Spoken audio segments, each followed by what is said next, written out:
We are scared to share most of the time. We are scared to express ourselves most of the time because we are in a different environment. So this program, seated or sited in an all-black space, makes the difference.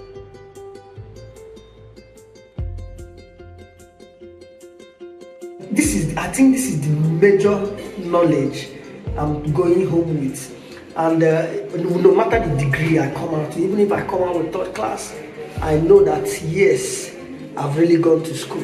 One thing I'm going to take away from the program is to speak my mind anywhere, anytime. So to other black students, I want to tell them that the program is worth it.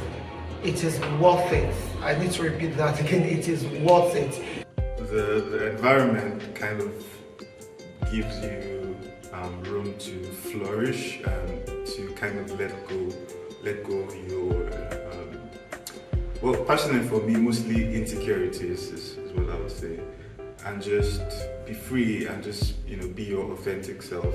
I would say that it gave me a voice.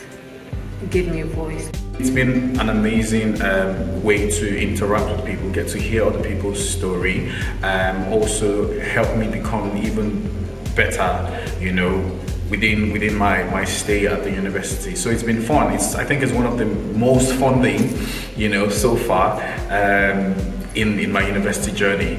I'm really overwhelmed, and I wish I had, gone through this kind of workshop in my early years. Before now, it could have changed a lot in my life.